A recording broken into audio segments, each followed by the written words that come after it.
You ask Tiger to solve. This deals with linear equations with one unknown. The final result is x equals 4. Let's solve it step by step. Group all constants on the right side of the equation. Subtract 2 from both sides. Simplify the arithmetic.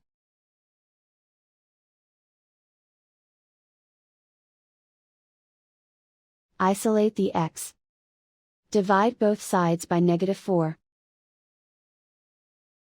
Cancel out the negatives.